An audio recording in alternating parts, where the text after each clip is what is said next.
सदाशिवसमारम्भां शङ्कराचार्यमध्यमाम् अस्मदाचार्यपर्यन्तां वन्दे गुरुपरम्परां। हरिः ओं श्रीगुरुभ्यो नमः। हरिः ओं वसुदेवसुतं देवं सचानूरमर्दनं देवकी परमानन्दं కృష్ణం వందే జగద్గురుం. మనం భగవద్గీత 119వ క్లాస్లో ఉన్నాము. అంతకుముందు క్లాస్లో 11వ అధ్యాయంలో 23వ శ్లోకం వరకు ముగించుకున్నాము. ఇప్పుడు శ్లోకాలు 21 నుంచి 30 వరకు 11వ అధ్యాయం నుంచి చదువుతాను. అమీహి త్వాం సురసంఘా విసంతి కేచిద్భీతా ప్రాంజలయో గృణంతి స్వస్తిత్యుక్త్వా మహర్షి సిద్ధసంగాః స్తువంతి త్వాం స్తుతిభిః పుష్కలాభిః. రుద్రాదిత్యా వసవో ఏ చ సాధ్యాః విశ్వేస్వినౌ మరుతశ్చోష్మపాశ్చ గంధర్వయక్షాసురసిద్ధసంగాః వీక్షంతే త్వాం విస్మితాశ్చైవ సర్వే. రూపం మహత్తే బహువక్త్రనేత్రం మహాబాహో బహుబాహురుపాదం బహూదరం బహుద్రంష్టాకరాళం దృష్ట్వా లోకా ప్రవ్యదితాస్తథాహం. నభస్పృశం దీప్తమనేకవర్ణం వ్యాత్తాననం దీప్తవిశాలనేత్రం దృష్ట్వా హి త్వాం ప్రవ్యదితాంతరాత్మా ధృతిం న విందామి శమం చ విష్ణో. దంష్ట్రాకరాళాని చ తే ముఖాని దృష్ట్వైవ కాలానలసన్నిభాని దిశో న జానే న లభే చ శర్మా ప్రసీద దేవేశ జగన్నివాస. అమీ చ త్వాం ధృతరాష్ట్రస్య పుత్రాః సర్వే సహైవావనిపాలసంగైః భీష్మో ద్రోణసూతపుత్రస్తథాసౌ సహాస్మదీయైరపి యోధముఖ్యైః. వక్త్రాణి తే త్వరమానా విసంతి దంష్ట్రాకరాళాని భయానకాని కేచిద్విలగ్నా దశనాంతరేషు సందృశ్యంతే చూర్ణితైరుత్తమాంగైః. యథా నదీనాం బహవోంబువేగాః సముద్రమేవాభిముఖా ద్రవంతి తథా తవామి నరలోకవీరాः విసంతి వక్త్రాణ్యభివిజ్వలంతి. యథా ప్రదీప్తం జ్వలనం పతంగా విసంతి నాసాయ సమృద్ధవేగాः తథైవ నాసాయ విసంతి లోకాः తవాపి వక్త్రాణి సమృద్ధవేగాः. లేలీహ్యసే గ్రసమానసమంతాత్ లోకాన్ సమగ్రాన్ వదనైర్విజ్వలద్భిః తేజోభిరాపూర్య జగత్సమగ్రం భాసస్తవోగ్రా ప్రతపంతి విష్ణో.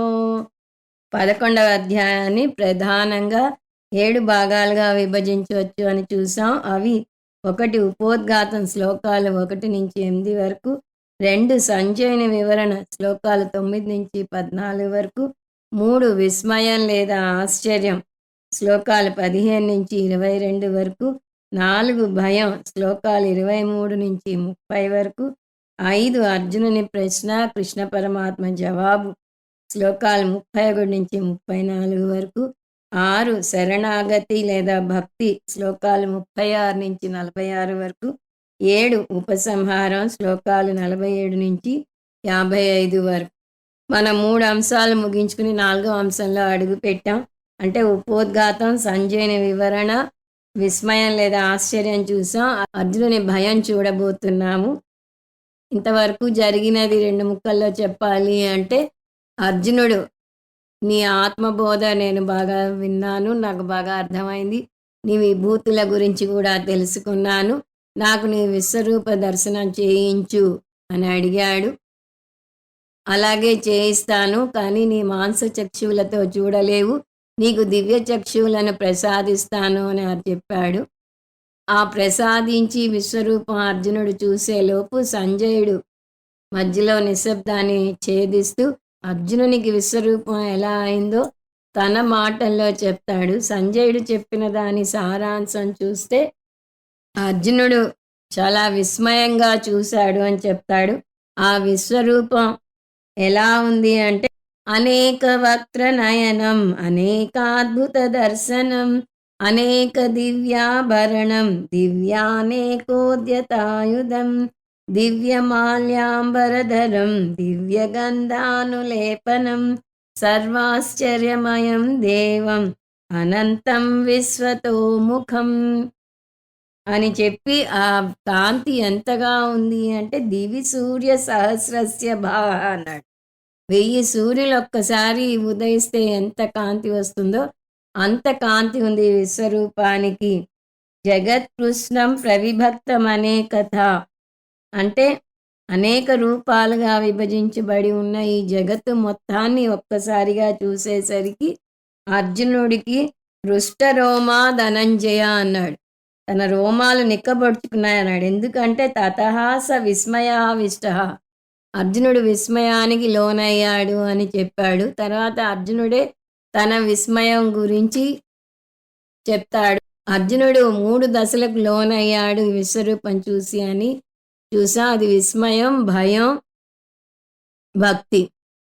విస్మయం దశ మనం ముగించుకున్నాము. అవి శ్లోకాలు 15 నుంచి 22 వరకు. మనం ఆ శ్లోకాలు ఒక్కొక్కటిగా చూడకుండా అర్జునుడు ఎలా విశ్వరూప దర్శనం చేసుకున్నాడో మనదైన శైలిలో చూసుకుందాము. పశ్యామి విశ్వేశ్వర విశ్వరూప అన్నాడు. ఓ విశ్వేశ్వర, నీ విశ్వరూపాన్ని చూశాను అన్నాడు. ఎక్కడ చూశాడు? దేవా తవ దేహే, నీ శరీరంలో చూశాను అన్నాడు. అంటే ఏకరూప ఈశ్వరునిగా కాదు, ఆకాశ రూప ఈశ్వరునిగా చూశాడు అని మనం చూసాం. ఏం చూశాడు? అనేక బాహూదర వక్త్ర నేత్రం, అనేక చేతులు, అనేక ఉదరాలు, అనేక ముఖాలు, అనేక నేత్రాలు చూశాడు. అనంత రూపం, అనంత రూపం చూశాడు.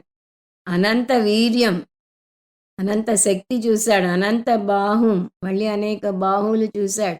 శశి సూర్య నేత్రం, నీ కళ్ళు సూర్యచంద్రులు అన్నాడు. నువ్వు భూభువర్లోక సువర్లోకాలకు వ్యాపించి ఉన్నావు అన్నాడు. అందువల్ల నాంతం న మధ్యం న పునస్తవాదిం అన్నాడు. అంటే నీకు అంతం లేదు, మధ్యం లేదు, ఆది కూడా లేదు అని చెప్పాడు. ఆ విశ్వరూపంలో ఏం చూశాడు అంటే కొన్ని పేర్కొన్నాడు. ఈశం బ్రహ్మాండం కమలాసనస్థం, కమల పువ్వులో కూర్చుని ఉన్న బ్రహ్మదేవుణ్ణి చూశానన్నాడు. దేవాన్, అనేక దేవతలని చూశాడు. భూత విశేష సంఘాన్, అనేక రకాల ప్రాణకోటిని చూశాడు. సర్వాన్ ఋషీన్, అనేక మంది ఋషులను చూశాడు. ఉరగాన్ అంటే పాములను చూశాడు. అదిగాక కొన్ని వస్తువులు, కిరీటినం, గదినం, చక్రినం, ఆయుధాలను చూశాడు. ఈ విశ్వరూపం ఎలా ఉంది? తేజోరాశిం సర్వతో దీప్తిమంతం, ఒక తేజోరాశి ఉంటే ఎలా ఉంటుందో అంత ఇదిగా ఉంది. సర్వతో దీప్తిమంతం, అంతటా ప్రకాశిస్తున్నది. దుర్నిరీక్ష్యం, నిన్ను చూడలేకుండా ఉన్నాను, అంతగా కాంతి మిరుమిట్లు గొలుపుతోంది అన్నాడు. దీప్త హుతాస వక్త్రం, అగ్నిదేవత భగవంతుని యొక్క ముఖం అని చెప్పాడు.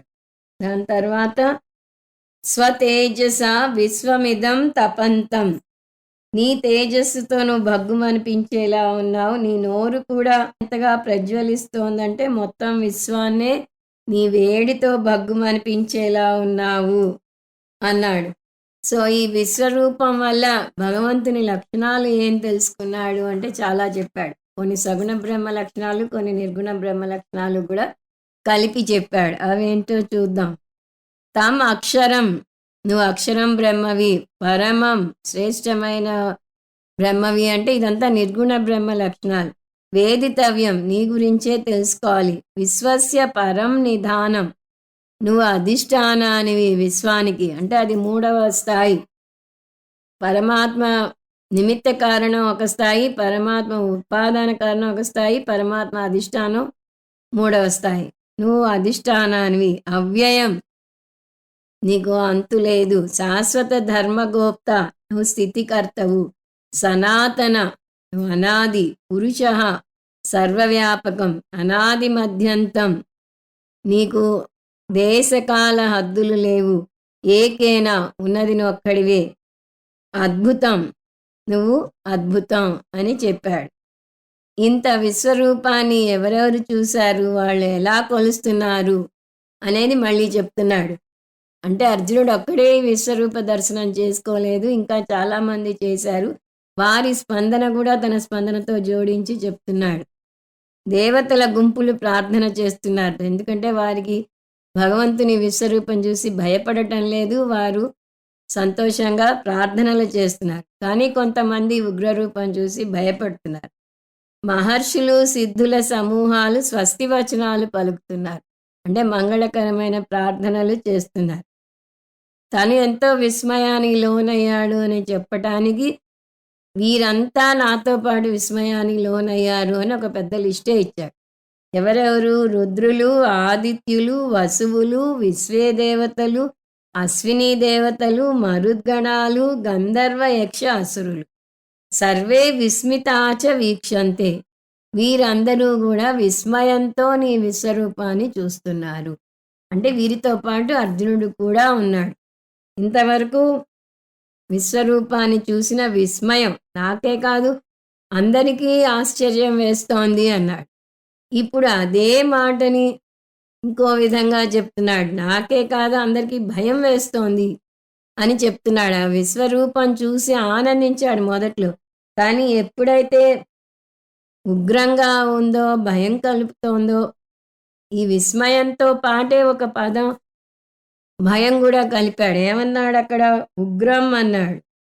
అద్భుతం అంటూనే దాని పక్కనే ఉగ్రం అన్నాడు. అంటే నీ విశ్వరూపం అద్భుతంగానూ ఉంది, భీతి కొల్పేదిగానూ ఉంది. నేనే భయపడటం లేదు, లోకత్రయం ప్రవ్యధితం, 3 లోకాలు భయపడుతున్నాయన్నాడు. ఇందాకేమో అన్ని లోకాలలో వాళ్ళు అందరూ నిన్ను కీర్తిస్తున్నారన్నాడు. ఇక్కడేమో 3 లోకాలు భయపడుతున్నాయి అంటున్నాడు.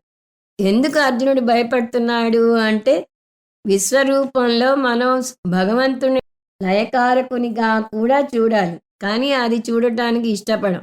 అది చూడాలి అంటే మనకి సాధన చతుష్టయ సంపత్తి ఉండాలి, రాగద్వేషాలకు అతీతంగా ఎదగాలి. లయకర్తగా చూస్తే తక్షణ స్పందన భయం. భగవంతుని సృష్టికర్తగా ప్రేమిస్తాం, స్థితికర్తగా ఆరాధిస్తాం, కానీ లయకర్తగా చూస్తే భయపడతాం. అర్జునుడు కూడా ఇంకా పూర్తిగా పరిపక్వత చెందలేదు అని చూశాం కాబట్టి అతను కూడా భయపడుతున్నాడు. ప్రపంచంలో ద్వంద్వాలు ఉన్నాయి, చావు పుట్టుకలు, మంచి చెడు, కష్టం సుఖం అని, రాత్రి పగలు, కలవటం విడిపోవటం, ఆరోగ్యం అనారోగ్యం, ఇవన్నీ జంటగా వస్తాయి అనేది అర్థం చేసుకోవాలి. విశ్వరూపంలో ఒక భాగంగా చూడాలి. పవిత్రంగా లేనిది ఏమీ లేదు, నాకు అంగీకారం కానిది ఏమీ లేదు అనుకోగలగాలి. అలా అనుకోగలగటం పరిపక్వతను సూచిస్తుంది. ఈ పరిపక్వత లేకపోతే భగవంతుడు కరుణామయుడిగా ఒకసారి అనిపిస్తే నిర్దాక్షియుడిగా ఇంకొకసారి అనిపిస్తాడు. భగవంతుడు నిర్దాక్షియుడిగా కనిపిస్తే అది ఆయనది కాదు, అది మన అపరిపక్వత అని అర్థం చేసుకోవాలి. అర్జునునికి ఇంకా పూర్తిగా పరిపక్వత రాలేదు, అందువల్ల అతను భగవంతునిలోని లయకర్త అంశాన్ని చూడలేకపోతున్నాడు. అహంకార మమకారాలతో కూడుకున్న అజ్ఞానులకు విశ్వరూపం భయహేతువు అని చూసాం. ఈ నేపథ్యంతో ఈ శ్లోకాలు చూడటం మొదలెట్టాం. 23 అయింది. 23 ఒకసారి చాంట్ చేసి దాని సారం చూద్దాం. రూపం మహత్తే బహువక్త్ర నేత్రం మహాబాహో బహుబాహురుపాదం బహూదరం బహుదంష్ట్రాకరాళం దృష్ట్వా లోకా ప్రవ్యదితాస్తథాహం. తే రూపం మహత్. నీ రూపం అద్భుతంగా ఉంది. అందులో ఏమీ సందేహం లేదు. అంటే ముందు తను చూసిన అద్భుతమైన వాటిని మెచ్చుకుని, తర్వాత నెగెటివ్ దానికొస్తున్నాడు. సో, ముందేమన్నాడు? తే రూపం మహత్. ఓ భగవంతుడా! నీ విశ్వరూపం నిజంగా అద్భుతంగా ఉంది. బహువక్త్ర నేత్రం. ఆ విశ్వరూపంలో ఏం చూసాడో మనం ఇందాకే చూసాం. మళ్ళీ అర్జునుడు కొన్ని చెప్తున్నాడు. అనేక ముఖాలు, అనేక నేత్రాలు చూశాను అన్నాడు. బహుబాహురుపాదం. లెక్కలేనన్ని బాహువులు, తొడలు, పాదాలు ఉన్నాయన్నాడు. మహాబాహో. నీకు అనేక చేతులు ఉన్నాయంటున్నాడు కదా! మళ్ళీ మహాబాహు అని సంబోధిస్తూ బహూదరం. అంతేకాదు నీకు అనేక ఉదరాలు కూడా ఉన్నాయి అన్నాడు. కానీ భరించలేనిది ఒకటి గుర్తుకొస్తుంది. అదేమిటో చెప్తున్నాడు. బహుదంష్ట్రాకరాళం. అనేక కూరలతో ఉండి నువ్వు భయపెడుతున్నావు. పులి నోరు తెరిచి గాండ్రించిందంటేనే హడిలిపోతాం. దాని కూరలు చూసి భయపడతాం. అనేక నోర్లతో, అనేక కూరలతో ఉన్న నిన్ను చూస్తుంటే భయం వేస్తోంది అంటాడు. దృష్ట్వా లోకా ప్రవ్యధితాస్తతాహం. ఇలా భయంకరమైన కూరలతో ఉన్న నిన్ను చూసి లోకాలన్నీ భయపడుతున్నాయి. నేనొక్కడనే భయపడటం లేదు అని ఉద్దేశం. వేరే వాళ్ళ సపోర్ట్ కూడా తీసుకుంటున్నాడు. తథాహం. నేను కూడా భయపడుతున్నా. 3 లోకాలలోని వాళ్ళు భయపడుతున్నారు. నేను కూడా భయపడుతున్నాను అన్నాడు. ఏది చూసి భయపడుతున్నాడో ఇప్పుడు వర్ణించబోతున్నాడు. ఇంతవరకు ముందు క్లాస్‌లో చూసాం. ఇప్పుడు 24 చూద్దాం. నభస్పృశం దీప్తమనేకవర్ణం వ్యాతాననం దీప్తవిశాలనేత్రం దృష్ట్వా హి త్వాం ప్రవ్యధితాంతరాత్మా ధృతిం న విందామి సమంచ విష్ణో. ఒక పక్క అర్జునుడు అద్భుతమైన విశ్వరూపాన్ని చూసి ఆశ్చర్యపోతున్నాడు. కానీ ఆ ఆశ్చర్యాన్ని అధిగమించేలాగా అతని భయం వస్తోంది.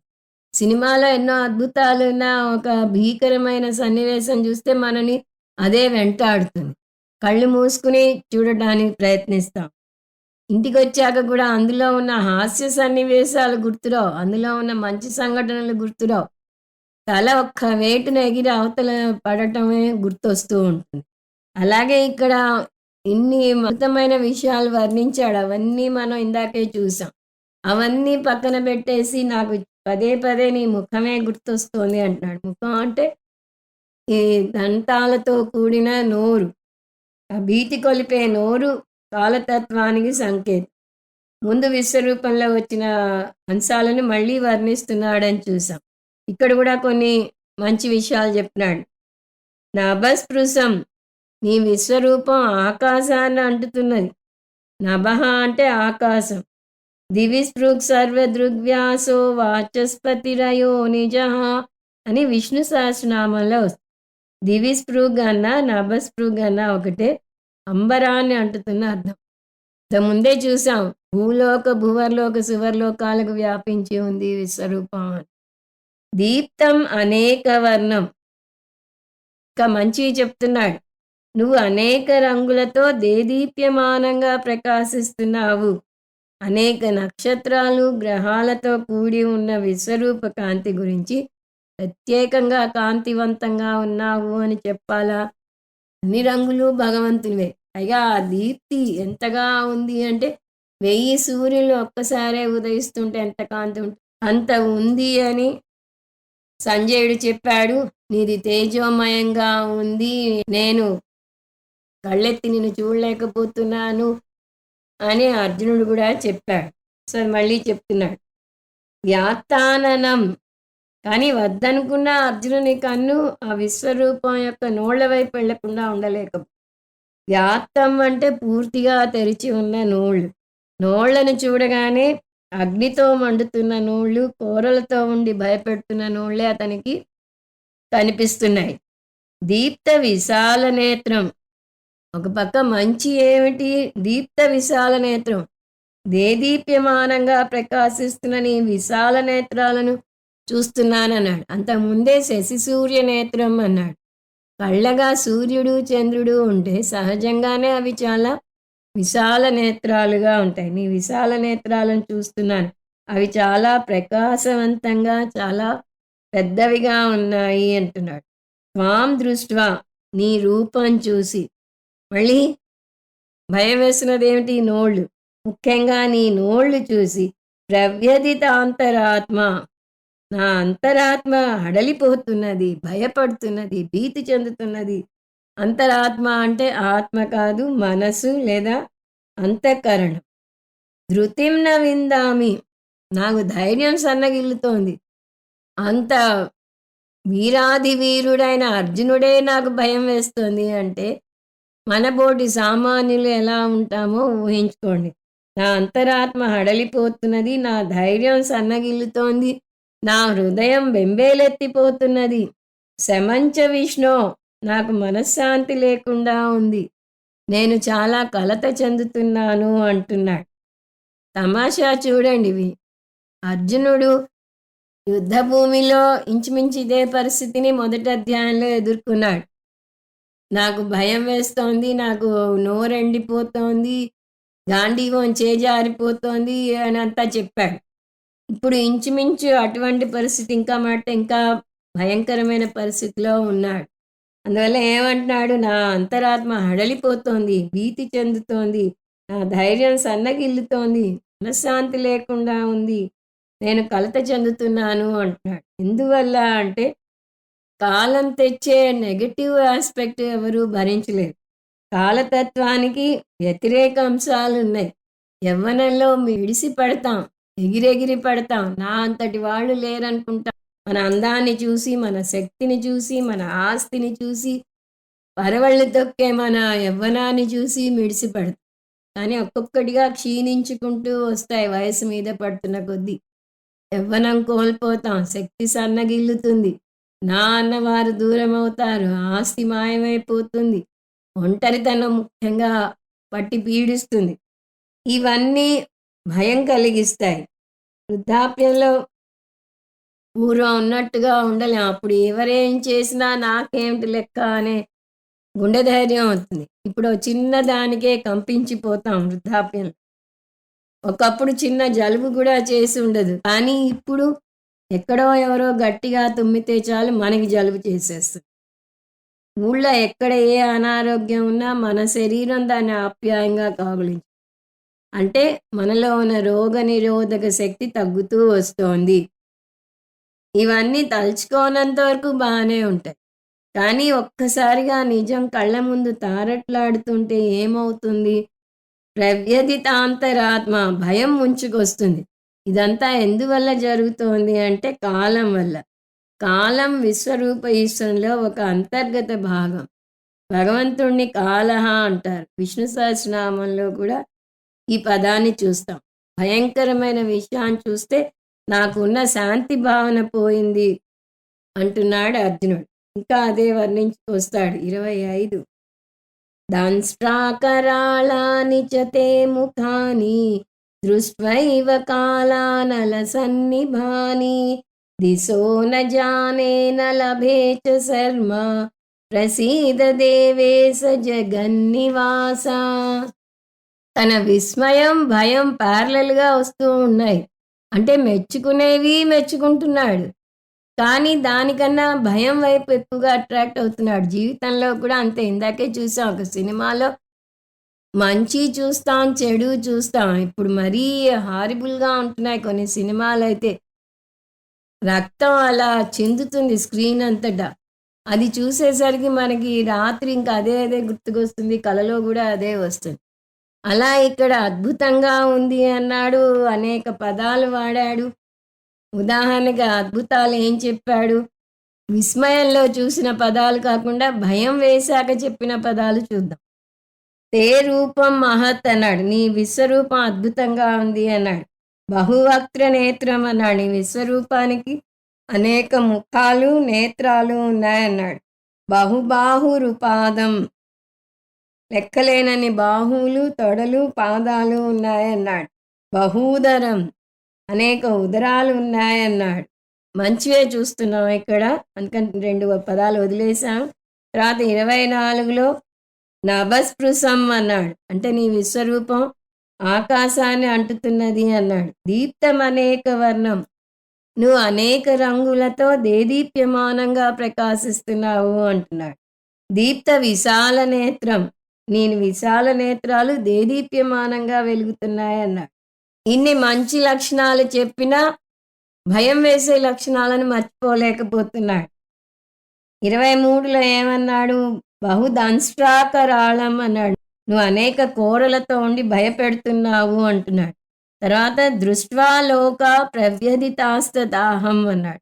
అంటే ఇలా భయంకరమైన కోరలతో ఉన్న నిన్ను చూసి లోకాలన్నీ భయపడుతున్నాయి, నేను కూడా భయపడుతున్నాను అన్నాడు.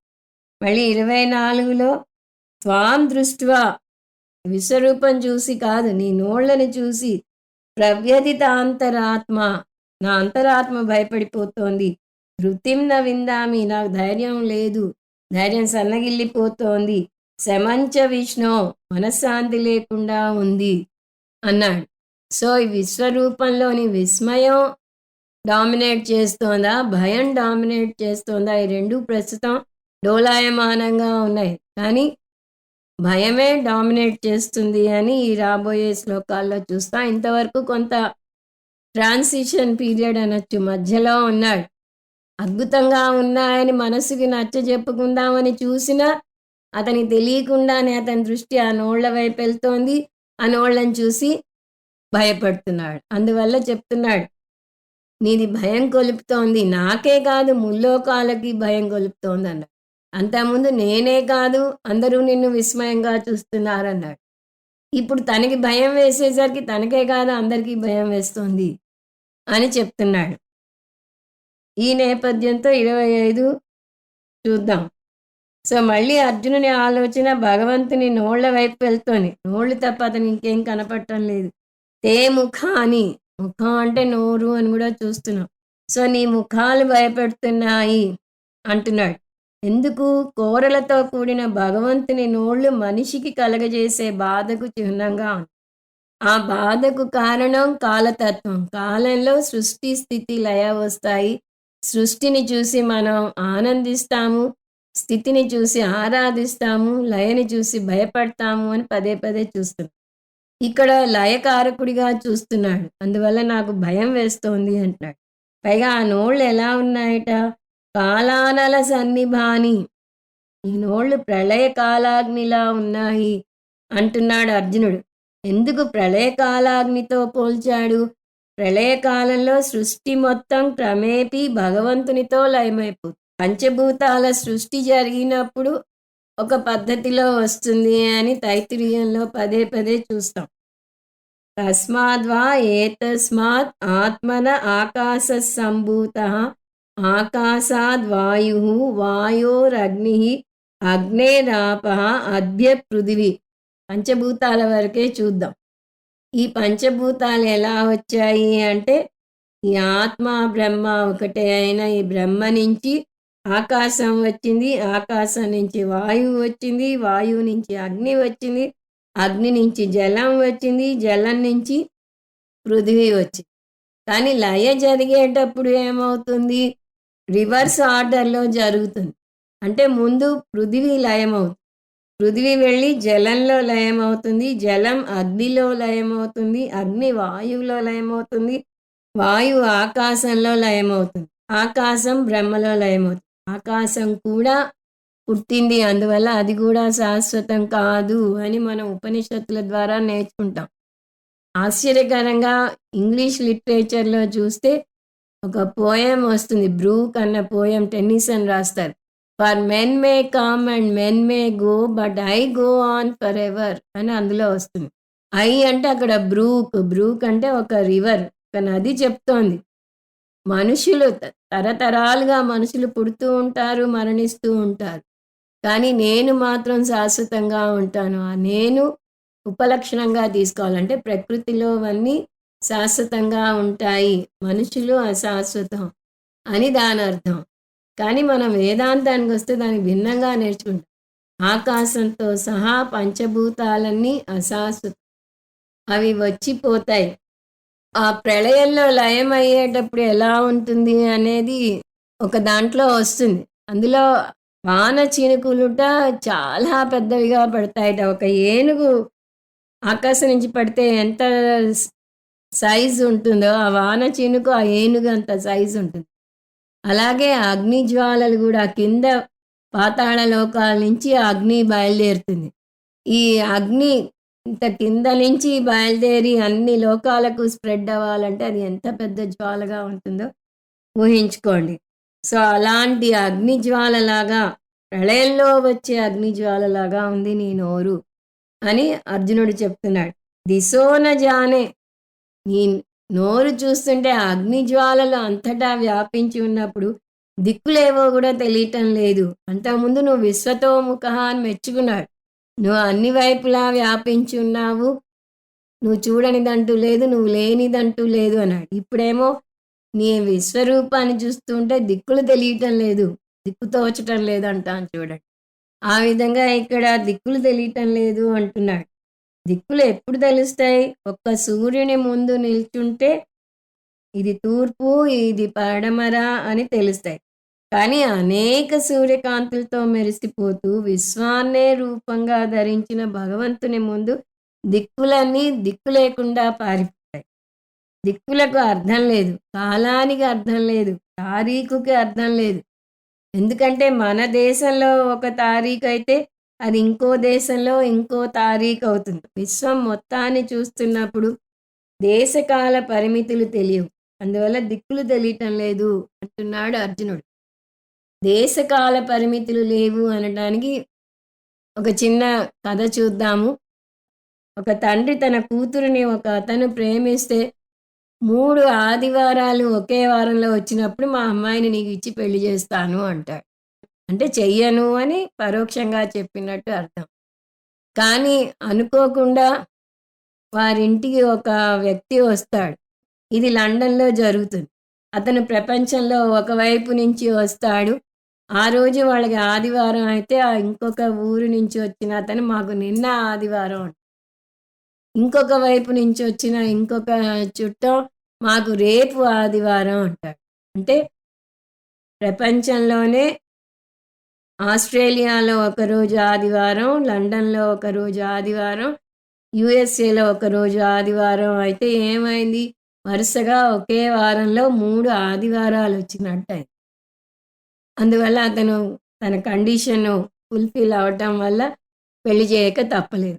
ఇదెందుకు చెప్తున్నాను అంటే, మనం విశ్వం పరంగా చూస్తే ఈ దేశకాల పరిమితులు ఉండవు. ఇప్పుడు మనకి పగలైతే ఇంకో దేశంలో రాత్రి, ఇంకొక దేశంలో మిట్ట మధ్యాహ్నం. అలా సమయం మారుతూ ఉంటుంది. అందువల్ల సమయం మారుతుంది, కాలం మారుతుంది. అందువల్ల ఈ హద్దులని మనం చూడలేము. దిక్కులు తెలియటం లేదు అంటున్నాడు అంటే దాని అర్థం ఇది. నా లభేచ శర్మ. శర్మ అంటే ఇక్కడ శాంతి అని అర్థం. నాకు శాంతి గూడా కలగటం లేదు. నేను శాంతిని పొందలేకుండా ఉన్నాను అంటున్నాడు. అంటే కృష్ణ పరమాత్మను పరోక్షంగా ప్రశ్నిస్తున్నాడు. నువ్వు దయాశీలుడివా? క్రూరుడివా? నాకు అర్థం కావటం లేదు. తర్వాత డైరెక్ట్‌గానే అడుగుతాడు నువ్వెవరు అని. ఇక్కడ అతనే డోలాయమానంలో ఉన్నాడు. మనం ముందే చూసాం. అర్జునుడు ముందు తనదంతా చెప్పేసుకుంటాడు. తన డోలాయమాన పరిస్థితిలో తనే అన్నీ తేల్చుకుందామని చూస్తాడు. అది కుదరనప్పుడు ఇంకా శరణు వేరుడు. ఇక్కడ గూడా అదే చేస్తున్నాడు. ముందు విస్మయం చూపించాడు. ఇప్పుడేమో భయం ఎలా పెళ్ళిబుకుతోందో చెప్తున్నాడు. నాకు శాంతి పొందలేకుండా ఉన్నాను అన్నాడు. నువ్వు దయాశీలుడివా? క్రూరుడివా? అర్థం కావటం లేదు అంటాడు. అందువల్లనే ఏదైనా ప్రకృతి వైపరీత్యం జరిగితే కొంతమంది సడన్‌గా నాస్తికులుగా మారిపోతారు. ఒక సునామీ వస్తేనో, ఒక భూకంపం ఏర్పడితేనో, అందులో అమాయకులు, చిన్న పిల్లలు దారుణంగా మరణిస్తే ఆ విషాద దృశ్యాన్ని చూసి తట్టుకోలేరు వారు. ఇలాంటి చూసినప్పుడు వృద్ధులు కాపాడబడతారు. చిన్న పిల్లలు తల్లి, తండ్రి లేకుండా, కుటుంబం లేకుండా ఆ రోడ్డు మధ్యలో నిస్సహాయంగా నిలబడి ఉండటం చూస్తారు. హృదయం ద్రవించిపోతుంది. అలాంటప్పుడు అందరూ భగవంతుడిని నిందిస్తారు. ఎందుకు భగవంతుడు ఇలా సునామీలను, భూకంపాలను సృష్టించాలి? ఎందుకు వృద్ధులను ఉంచేసి చిన్నపిల్లలను తీసుకువెళ్ళాలి? లేదా ఎందుకు చిన్నపిల్లల్ని దిక్కు దివాణ లేని వారిగా చేసి వారందరినీ తీసుకెళ్ళిపోవాలి? ఇలాంటి ప్రశ్నలు ఉదయిస్తాయి. కొంతమంది నిందించి ఊరుకుంటే కొంతమంది నాస్తికులుగా గూడా ఎందువల్ల అంటే భగవంతుడు చేసే సృష్టి లయలను రెండింటికి సమానంగా స్వీకరించటానికి పరిపక్వత ఉండాలి. ఇప్పుడు అలా ఎవరు మరణించలేదనుకోండి, అలా జనాభా పెరుగుతూనే ఉంటుందనుకోండి. స్వామీజీ వేరే సందర్భంలో జెప్తారు. సో, ఆ మనుషులు ఎదురైనప్పుడు నేను 18వ శతాబ్దానికి చెందిన వాడిని అని ఒకడు చెప్తే, నేను 19వ శతాబ్దానికి చెందిన వాడిని అని ఇంకొకడు పరిచయం చేసుకోవాల్సి ఉంటుంది అని. అంటే అన్ని శతాబ్దాల వాళ్ళు అలా కొనసాగుతూనే ఉంటారు. ఒక శతాబ్దం వాళ్ళు వెళ్ళి, ఇంకో శతాబ్దం వారికి భూమి మీద నిలవటానికి చోటివ్వాలి. కొత్త నీరు వచ్చి పాత నీరుని కొట్టివేస్తుంది అని సామెత. ఆ నీరంటే ఇక్కడ జనాభా. సో, మనం ఖాళీ చేస్తేనే వచ్చే తరానికి చోటు ఉంటుంది. కానీ ఆ ఖాళీ చేయాలన్న మాటనే మనం తట్టుకోలేం. కొంతమంది వీలునామా గూడా రాయరు. వీలునామా రాస్తే పోతామేమో అనే భయం ఉంటుంది. మృత్యువు గురించి మాట్లాడటానికి ఇష్టపడరు. ఎవరైనా ఎల్ఐసి ఏజెంట్ వచ్చి అతని మృత్యువు గురించి భయంకరంగా వర్ణించేసరికి అతన్ని కొట్టినంత పని చేసి వెళ్ళగొడతారు. ఎందుకు అంటే మనకు ఆ పరిపక్వత రాలేదు కాబట్టి. అర్జునునికి కూడా ఆ పరిపక్వత రాలేదని చూసా. అందువల్ల అతను కూడా భయపడుతున్నాడు. నా మనసు చాలా అశాంతికి లోనవుతున్నది అంటున్నాడు. శర్మ అంటే శాంతి అని చూసా. సో, నేను శాంతిని పొందలేకుండా ఉన్నాను అని ప్రసీద దేవేశ జగన్నివాస. ఓ భగవంతుడా, నువ్వు నా యందు దయచూపు. ప్రసీద అంటే దయచూపు అంటున్నాడు. నువ్వు అనుగ్రహించి నీ నోరు తెరవకు. అది తప్ప అంతా బాగుంది. జగన్నివాస, ఇదొక మళ్ళీ ఒక మంచి అంశం చెప్తున్నాడు. నువ్వు జగత్ అంతటికీ నివాసమైన వాడివి. జగత్తంతా నీలో ఉంది. జగత్తుకు నువ్వు ఆధారం లేదా నువ్వు అధిష్టానం. కానీ నీ అధిష్టానాన్ని చూసి మురిసిపోయే బదులు భయం వేస్తుంది. కాబట్టి నువ్వు శాంతించు అని చెప్తున్నాడు. 26, 27 కలిపి చదువుదాం. అమీ చ త్వాం ధృతరాష్ట్రస్య పుత్రాః సర్వే సహైవావనిపాలసంగైః భీష్మో ద్రోణసూతపుత్రస్తథాసౌ సహాస్మదీయైరపి యోధముఖ్యైః వక్త్రాణి తే త్వరమాణా విసంతి దంష్ట్రాకరాళాని భయానకాని కేచిద్విలగ్నాదసనాంతరేషు సందృశ్యంతే చూర్ణితైరుత్తమాంగైః. ఇదే జీవితం ఆడే తమాషా. మనం ఏ ఆలోచన అయితే వద్దనుకుంటామో, దేన్నైతే తీవ్రంగా పారద్రోలాలని అనుకుంటామో, ఆ ఆలోచనే పదే పదే వెన్నంటి వస్తుంది. ఒక వ్యక్తికి ఎలా బంగారం తయారు చేయాలో ఒక మంత్రం నేర్పిస్తాడు గురువు. సరే, అది వచ్చింది, ఇంకేమి ఆ మంత్రం జపించి బంగారాన్ని సృష్టించేద్దాం అని అనుకుంటూ ఉండగా, కానీ నువ్వు అది ఆలోచిస్తున్నప్పుడు కోతిని తలుచుకోకూడదు అంటాడు. అతను ఆ మంత్రం జపిస్తున్నంతసేపు కోతే గుర్తొస్తుంది. ఏది చెయ్యకూడదో అదే మనం చెయ్యాలనుకుంటాం. ఇక్కడ కూడా అదే అవుతున్నది. అర్జునుని విషయంలో భగవంతుని నోరు చూడొద్దు అనుకుంటున్నా కూడా అది ఇంకా దగ్గరగా, ఇంకా కొట్టొచ్చినట్టుగా కనిపిస్తుంది. అంతకుముందు దూరం నుంచి చూశాడు, ఇప్పుడు చాలా దగ్గరగా కనిపిస్తుంది. సో, భగవంతుని నోరు కాలతత్వానికి ప్రతీక అని చూసాం. భగవంతుని నోరు కాలం అయితే అదేం చేయాలి? సహజంగా అన్నింటినీ భక్షించాలి. కాలో జగద్ భక్షకః. సో, కాలో జగద్ రక్షకః కాకుండా ఇప్పుడు మనం చూసే అంశం కాలో జగద్ భక్షకః. కాలం జగత్తుని భక్షిస్తుంది. భగవంతుడు కానీ కాలం కానీ జగత్తుని ఎలా భక్షిస్తారు? అది కూడా ఒక క్రమ పద్ధతిలో జరుగుతుంది. మనం తీసుకునే ఆహారం విషయమే తీసుకోండి. ముందు వంట చేస్తాం. ఆ వండిన పదార్థాలన్నీ వంటింట్లో గట్టు మీద పేర్చి ఉంచుతాం. తర్వాత ఒక్కొక్కటిగా ఆకులో వడ్డించుకుంటాం. అది కూడా వడ్డించే పద్ధతి ఉందంటారు. పప్పు కుడివైపు వెంటనే కలుపుకునేందుకు వీలుగా ఉండాలి. ఉప్పు ఏ మూలో ఉండాలి. అలా కనపడకుండా కొన్ని ఉంటాయి. ఆకులో ఒక మూల కొట్టొచ్చినట్టుగా కనిపిస్తాయి మరికొన్ని. మనం వీటన్నింటినీ ఒకేసారి తినేయం. తినే ముందు ప్రార్థన చేసి ఒక్కొక్కటిగా మనకు నచ్చిన రీతిలో తింటాం. ఇప్పుడు భగవంతుడు తినబోతున్నాడు. ఆయన ముందు ఒక ఆకు పరిచి ఉంది. ఆ ఆకులో ఆహారంగా అనేక జీవులు ఉన్నారు. ఆ జీవులు కూడా కొందరు వంటింట్లో ఉన్నారు. అంటే భగవంతునికి దూరంగా ఉన్నారు. కొంతమంది ఆకులో ఉన్నా భగవంతుడు ఇంకా చూడలేదు. ఆకులో ఏ మారుమూలో ఉప్పో ఏదో ఉంటే మనకు అవసరం లేదు కాబట్టి దాన్ని పట్టించుకోము గూడా. పచ్చడి, కిచిడి అవి గూడా అందులోకొస్తాయి. కొంతమందిని ఇప్పటికే రుచి చూసాడు. అంటే కొంతమందికి ఒకసారి గుండె జబ్బు ఒక వార్నింగ్ బెల్ వచ్చింది. గుండె జబ్బు వచ్చింది. కొంతమందిని ఒకసారి నోట్లో వేసుకున్నాడు. అంటే మృత్యుకోరల్లోకి వెళ్ళి మళ్ళీ బయటపడి ఉంటారు. కొంతమంది చెప్తూ ఉంటారు. డాక్టర్లు హోప్ వదిలేసుకున్నారు. మీ వాళ్ళని పిలవండన్నారు. ఐసీయూలో 4 రోజులున్నారు. అయినా ఆశ్చర్యంగా తిప్పుకుని వెనక్కి వచ్చారు. అంటే అలా మృత్యుకోరల్లోకి వెళ్ళి వెనక్కి తిరిగి వస్తారు కొంతమంది.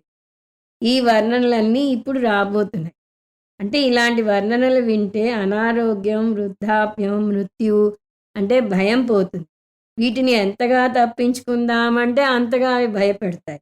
కాబట్టి ఇవి తప్పవు. మనిషి అన్నాక శరీరానికి 6 వికారాలుంటాయని అస్థి జాయతే వర్ధతే అపక్షీయతే విపరిణమతే నశ్యతి. సో, పెరుగుతూ మళ్ళీ గ్రాడ్యుయల్‌గా తగ్గుతూ వచ్చి చివరికి ఒక రోజు నశించిపోతుంది శరీరం. ఇవన్నీ వల్లెవేస్తాం బాగా. కానీ మనకి గాని, మన వాళ్ళకి గాని ఈ పరిస్థితి ఎదురైనప్పుడే మనకి అనేక భయాలు చుట్టుముడతాయి. ఆ భయాల నుంచి మనం బయటపడటానికి ఇలాంటివి తోడ్పడతాయి. ఇంకాసేపట్లో మహాభారత యుద్ధం జరగబోతున్నది. అందులో వేలాది యోధులు మరణించబోతున్నారు. దాన్ని ఇక్కడ సూచనప్రాయంగా వర్ణిస్తున్నాడు అర్జునుడు. అనేక మంది సైనికులు భగవంతుని నోళ్లలోకి వెళ్తున్నట్టుగా చూస్తున్నాడు. దీన్ని కవిహృదయంగా తీసుకోవాలి గానీ నిజంగా అంతమంది సైనికులు వేలాది మంది పరుగులు పెట్టుకుంటూ వెళ్ళి నోట్లో దూరటం అసాధ్యం. ఎవరెవరు వెళ్తున్నారో కూడా అర్జునునికి తెలుస్తున్నది. ఎందుకంటే అతను దివ్య దృష్టితో చూస్తున్నాడు. ధృతరాష్ట్రస్య పుత్రాహ, ధృతరాష్ట్రుని పుత్రులందరూ నీ నోట్లో ప్రవేశిస్తున్నారు. అందరూ మరణిస్తారు అని మనం చూసాం.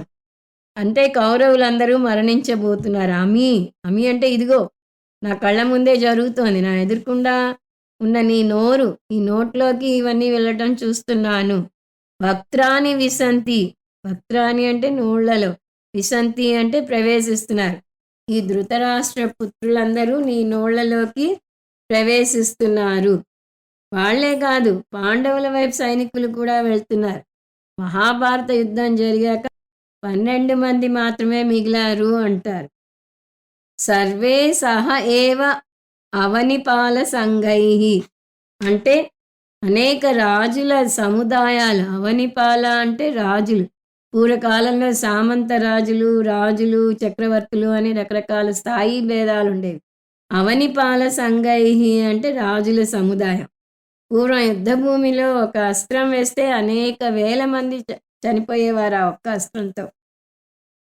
అంటే ఒక్క అస్త్రానికే ఒక అణుబాంబుకు ఉన్నంత శక్తి ఉంది. పురాణాల్లో వాటి గురించి మనం కథలు కథలుగా చదువుతాం. బ్రహ్మాస్త్రం అని, ఆగ్నేయాస్త్రం అని చూస్తాం. అందువల్ల సహైవ అంటున్నాడు. అంటే ఒక్కసారే వందలు వేలలో యోధులు, రాజులు భగవంతుని నోళ్లలో ప్రవేశిస్తున్నారు. తమాషా ఏమిటంటే అర్జునుడు భీష్మద్రోణులను చంపబోతున్నానన్న విషయాన్నే భరించలేక భగవద్గీత బోధన అడిగాడు. అతను వారు మరణిస్తారన్న ఊహనే భరించలేకపోయాడు. ఇంకా నిజంగా మరణిస్తే తట్టుకోగలడా? అలా వారిద్దరి మరణం గురించిన ఆలోచననే తట్టుకోలేకపోయిన అర్జునుడు ఇప్పుడు ఏకంగా వందల్లో వేలల్లో తన ఆత్మీయుల మరణాన్ని చూస్తున్నాడు. భీష్మద్రోణుల పేర్లు కూడా చెప్తున్నాడు. భీష్మః, అదిగో భీష్మ పితామహుడు కూడా నీ నోట్లో ప్రవేశిస్తున్నాడు. ద్రోణః, నా ఆచార్యుడు, అంత శక్తిమంతమైన వాడు కూడా నీ నోటిలో ప్రవేశిస్తున్నాడు. సూతపుత్రః, కర్ణుడు కూడా ప్రవేశిస్తున్నాడు. అదేమన్నా కొంచెం ఆశాజనకంగా ఉందేమో కానీ మిగతా వారందరూ తథా అసౌ, వీరితో పాటు అస్మదీయైరపి యోధ ముఖ్యై, ఎంతోమంది యోధులు కూడా ఉన్నారు. అర్జునుని పుత్రుడు అభిమన్యుడు కూడా చాలా దారుణంగా మరణించబోతాడు. అది అర్జునుడు కలలో కూడా ఊహించి ఉండడు. అభిమన్యుడు మరణించినప్పుడు అర్జునుడు ఎంత రోధించాడో కృష్ణ పరమాత్మ ఎలా ఓదార్చాడో మనకి పురాణాల్లో వస్తుంది. అలా ఎందరో ఇక్కడ మరణిస్తున్నారు అని చెప్తున్నాడు. ఇక్కడ మనం గ్రహించాల్సిన ముఖ్యమైన అంశం ఏమిటి అంటే సత్యాన్ని స్వీకరించాలి. మరణం అనేది జీవిత సత్యం. మనం అంగీకరించడానికి సిద్ధంగా లేనంత మాత్రాన అది మారదు. సత్యాన్ని మనం తిరస్కరించినన్నాళ్ళు జీవితం బాధాకరంగానే ఉంటుంది. తస్మాద్ అపరిహార్యే అర్థే నత్వం శోచితుమర్హసి. తప్పించుకోలేని విషయాల గురించి నీకు శోకించే అర్హత లేదు అర్జున అని కృష్ణ పరమాత్మ 2వ అధ్యాయంలోనే చెప్పేశాడు. అంటే మనం తప్పించుకోలేని సంఘటనలను స్వీకరించటమే వివేకం అంటే. అర్జునుడు ఇంకా దాన్ని స్వీకరించే మనస్థితిలో లేడు. 2వ అధ్యాయంలో చెప్పిన అంశాన్ని 11వ అధ్యాయానికి వచ్చినా కూడా స్వీకరించలేదు. అంటే అతనిలో ఇంకా రాగద్వేషాలు సద్దుమణగలేదు. అందువల్ల అతను విశ్వరూపాన్ని చూసి భయపడుతున్నాడు. ఇంకా అటువంటి వర్ణనే కొనసాగుతుంది. తే వక్త్రాని విసంతి, వారంతా నీ నోళ్లలోకి ప్రవేశిస్తున్నారు అంటున్నాడు. అది కూడా ఎలా ప్రవేశిస్తున్నారు? త్వరమానాహ, పరుగులు పెట్టుకుంటూ వెళుతున్నారు. అంటే చావాలని ఉత్సాహంగా వెళ్తున్నారని తీసుకోకూడదు. అక్కడ యుద్ధభూమిలో ఇప్పుడే చూసాం, ఒక అస్త్రం వేస్తే అందరూ ఒక్కసారి మరణిస్తారు. అందువల్ల అందరూ ఒక్కసారి మరణించబోతున్నారు. పరుగులు పెడుతూ వస్తున్నారు అంటే వారి మరణం సంభవించబోతోంది. కొండ చిలువ నోరు తెరిచి కూర్చుంటే ఆ విషయం తెలియక అందులోకి వెళ్ళిపోతాయి కొన్ని జీవులు. అది ఎప్పుడో టక్కున నోరు మూసేసి వాటిని మింగేస్తుంది. ఇప్పుడు భగవంతుని నోరు అలా నోరు తెరుచుకున్న కొండ చిలువ నోరులా ఉంది. దానిలోకి తెలియకుండా పరుగులు పెడుతూ వెళ్తున్నారు వీరంతా. ఇంకా వర్ణిస్తున్నాడు ఆ నోరు ఎలా ఉంది. దంష్ట్రాకరాళ అని ఈ పదం వదలలేకపోతున్నాడు. భయంకరమైన కోరలతో ఉంది. భయానకాని, భీతిని కొలుపుతోంది. ఆల్రెడీ తన భయం వర్ణించాడు, మళ్ళీ చెప్తున్నాడు నాకు భయం వేస్తోంది అని. ఇంతమంది ఒక్కసారి నోళ్లలోకి వెళ్తే వాళ్ళ పరిస్థితి ఎలా ఉంటుంది అనటానికి వర్ణన వేరుశనగ పప్పులు తీసుకుంటే అర్థం అవుతుంది. కొంతమంది ఒక్కొక్క పప్పుగా తింటారు. కొంతమంది ఒక గుప్పెడు వేరుశనగ పప్పులు తీసుకుని ఒకేసారి నోట్లో వేసుకుంటారు. కొన్ని పప్పులు డైరెక్ట్గా గొంతులోకి వెళ్ళిపోతాయి. కొన్ని పళ్ళ కింద నలిగి నుజ్జు నుజ్జు అవుతాయి. కొన్ని పళ్ళలో ఇరుక్కుంటాయి. అదేవిధంగా ఇప్పుడు ఇంతమంది ఒకేసారి భగవంతుని నోళ్లలో ప్రవేశించటం వల్ల వారి పరిస్థితి కూడా రకరకాలుగా ఉంది. అదే అర్జునుడు ఇక్కడ వివరిస్తున్నాడు. కేచిద్వి లగ్నాహ, కొంతమంది చిక్కుకున్నారు. రసనాంతరేషు, ఎక్కడ చిక్కుకున్నారు? నీ దంతాల మధ్యలో చిక్కుకుని అవస్థ పడుతున్నారు. సందృశ్యంతే, వారిని నేను చూస్తున్నాను. అది బాధాకరమైన విషయం. వాళ్ళు ఎలా అవస్థ పడుతున్నారో అర్జునుడు చూస్తున్నాడు. చూర్ణితైరుత్తమాంగై, నుగ్గు నుగ్గుగా వించబడుతున్న శిరస్సులతో ఉన్నారు కొందరు అంటున్నాడు అర్జునుడు. అంటే కొంతమంది తల మాత్రమే నుగ్గు నుగ్గు అయితే, కొంతమందికి పాదాలు మాత్రం నుగ్గు నుగ్గు అయితే, కొంతమందికి ఉదరం మాత్రం నుగ్గు నుగ్గు అయ్యాయి. ఇవన్నీ మన జీవితంతో అన్వయించుకుంటే ఒకరికి కాళ్ళు నొప్పి వస్తుంది, ఒకరికి చక్కెర వ్యాధి వస్తుంది, ఒకరికి కిడ్నీ దెబ్బతింటుంది, ఒకరికి లివర్ దెబ్బతింటుంది. సైన్స్ ఎంత అభివృద్ధి చెందినా కూడా ఈ అనారోగ్యాల బారిన పడకుండా మనం తప్పించుకోలేం. అందువల్ల అనారోగ్యాన్ని, వృద్ధాప్యాన్ని, మరణాన్ని, ఈ 3 అనారోగ్యాన్ని, వృద్ధాప్యాన్ని, మరణాన్ని నవ్వుతూ స్వీకరించటం నేర్చుకోవాలి. దానికి మన శాస్త్రం ఎంతో తోడ్పడుతుంది. దానికి భగవద్గీత కూడా ఎంతో తోడ్పడుతుంది. 28 యథా నదీనాం బహవోంబువేగాః సముద్రమేవాభిముఖా ద్రవంతి తథా తవామి నరలోకవీరాః విసంతి వక్త్రాణ్యభివిజ్వలంతి. ఇక్కడ ఎలా మరణిస్తున్నారు అనే దానికి ఒక ఉదాహరణ కూడా చెప్తున్నాడు అర్జునుడు. ఏమంటున్నాడు? అనేక నదులు ఎటు ప్రవహించినా చివరికి అన్నీ సముద్రంలోనే కలుస్తాయి. వాటి అంతిమ లక్ష్యం సముద్రం. ఎందుకు? అవి పుట్టింది సముద్రం నుంచే. ఉపాదాన కారణమే సృష్టి స్థితి లయ కారణం అని చూసాం. ఈ నదులకి ఉపాదాన కారణమైన సముద్రం సృష్టి స్థితి లయ కారణం. సముద్రం నుంచే అవి పుడతాయి. సముద్రంలోనే మళ్ళీ కలుస్తాయి. చాందోగ్యోపనిషత్తులో వస్తుంది. నదులకి 2 విషయాలు తెలియవు అని. ఏమిటవి అంటే, ఒకటి అవి సముద్రంలో కలుస్తున్నాయి అని వాడికి తెలీదు. రెండవది ఆ సముద్రం నుంచే మళ్ళీ వచ్చాయి అని తెలియదు. ఇక్కడ చెప్తున్న విషయం సముద్రంలో నదులు కలుస్తున్నాయి అని. మనకి ఈ విషయం తెలియకపోతే నదులు ఎక్కడో కొండల్లో పుడుతున్నాయి అనుకుంటాం. కానీ కొండల్లో ఎలా పుడతాయి?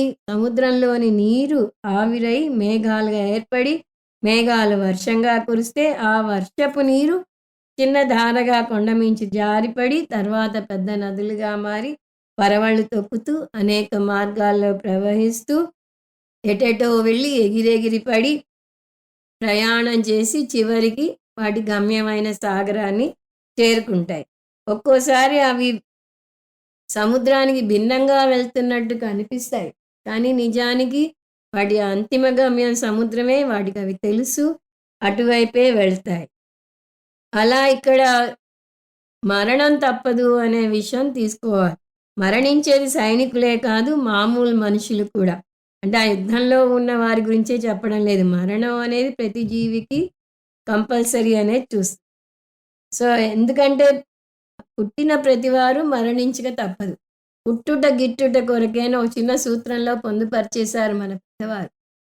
ఏ వస్తువైనా సరే దానికి ఒక పుట్టుక తేదీ ఉంది అంటే ఒక మరణించే తేదీ ఉంది. భగవంతులు కూడా అవతారం ఎత్తినప్పుడు అవతారం ఎత్తిన రోజు, అవతారం చాలించిన రోజు ఉంటాయి. ఆ విధంగా జీవితం అంటే అవ్యక్త దశ నుంచి వ్యక్త దశకి రావడం. మనుషులంతా అవ్యక్తం నుంచి వ్యక్తంలోకి వచ్చి మళ్ళీ ఎప్పుడో అవ్యక్తంలోకి వెళ్ళిపోవాల్సిందే. అంటే సృష్టి జరిగి వ్యక్తంలోకి రావటం, ప్రళయం ద్వారా అవ్యక్తంలోకి వెళ్ళిపోవడం. పునరపి జననం పునరపి మరణం పొందుతూ ఉండాలి, తప్పదు. ఇదే సంసార వృత్తం. ఈ సంసార వృత్తాన్ని వివరించడానికి ఈ నదీ సముద్రం వృత్తాన్ని చెప్తున్నాడు అర్జునుడు. నదీనాం బహవోంబు వేగాహ, అనేక నదులు వాటి పాయలు అన్నీ వేగంగా ప్రవహిస్తున్నాయి. ఇక్కడ వేగంగా వీళ్ళు సైనికులు ఆ నోళ్లలో ప్రవేశిస్తున్నారు అని చెప్పాడు. అదే ఇక్కడ మళ్ళీ చెప్తున్నాడు, వేగంగా నదులు కూడా ప్రవహిస్తున్నాయట. చివరికి సముద్రమేవాభిముఖా ద్రవంతి, అవన్నీ ఒకటే గమ్యం చేరుకుంటాయి. ఏమిటా గమ్యం?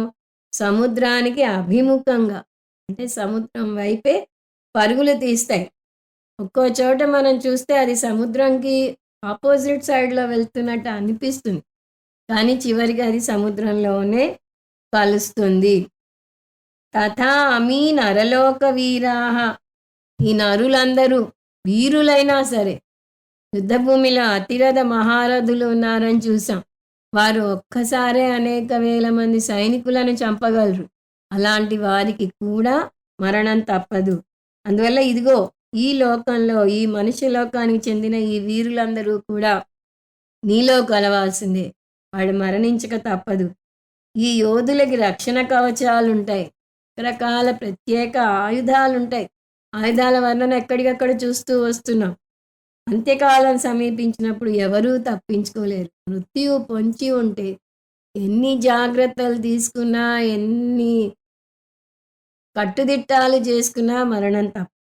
అందువల్ల మృత్యువు సమీపించినప్పుడు ఏ రక్షణ కవచము పనిచేయదు. అందువల్ల నరలోక వీరులు కూడా విసంతి వక్త్రాన్ని, నీ నోళ్లలోకి ప్రవేశిస్తున్నారు.